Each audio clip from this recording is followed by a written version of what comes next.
Bureau chief Peshawar जाहिर शाह शिराजी ने हमें ज्वाइन कर लिया है। जाहिर, पेशावर में कैसी कैंपेन चल रही है, कुछ इस हवाले से बताइए। जी बिल्कुल, पेशावर में मेरे ख्याल में डोर टू डोर कैंपेन तो काफ़ी एक्टिव है, लेकिन ओवरऑल देखा जाए कि सिवाय बड़ी पॉलिटिकल पार्टीज के, जैसे बिलावल भुट्टो ने एक जलसा किया है हैदराबाद में, हम उसे इतना कामयाब नहीं कहेंगे, इतने लोगों को वो अट्रैक्ट नहीं कर सके। और साथ साथ उन्होंने जो है वो मालाकंड में जलसा किया।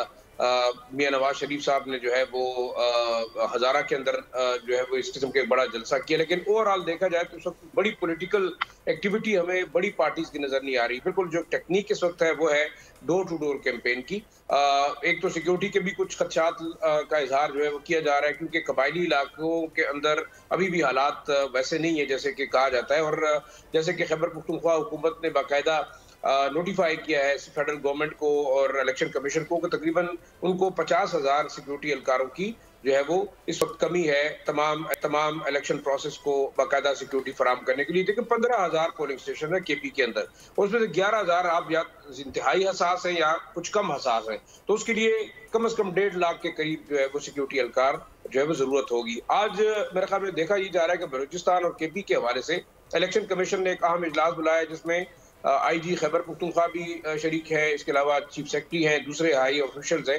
तो अब देखना ये होगा कि जो लाइन ऑर्डर की सिचुएशन है उसको कैसे देखा जाए।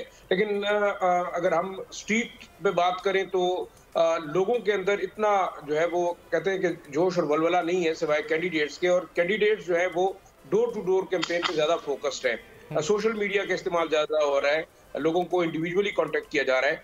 जैसे अगर हम कहें कि पहले गेमा गेमी थी, वैसी हमें जो मुख्तलिफ इलाके हैं उसमें नजर नहीं आ रही, सूबाई दारुल-हुकूमत की हद तक भी अगर देखें।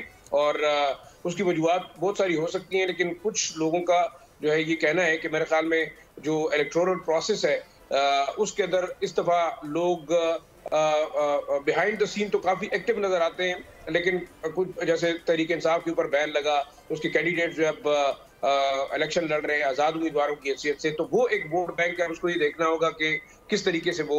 अच्छा जाहिर, आपने आजाद उम्मीदवारों के हवाले से बात की, पाकिस्तान तहरीक इंसाफ पार्लियामेंटेरियंस जिसके सरबराह परवेज खटक साहब हैं, वो कितना इस वक्त पुरजोश नजर आ रहा है इंतखाबात के हवाले से, उस हवाले से बताइए।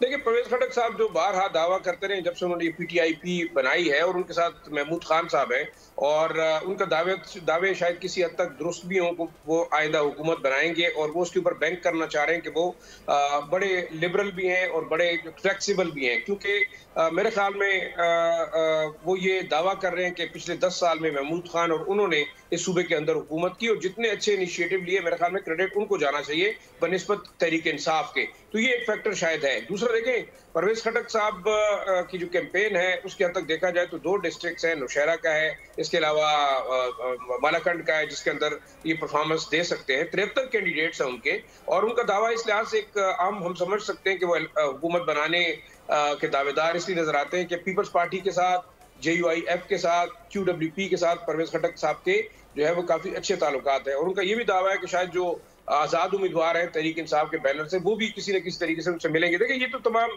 स्पेकुलेशंस हैं। सबसे अहम ये कि JUIF एक बड़ी अपने आप को कंटेंडर समझती है खैबर पख्तूनख्वा के अंदर।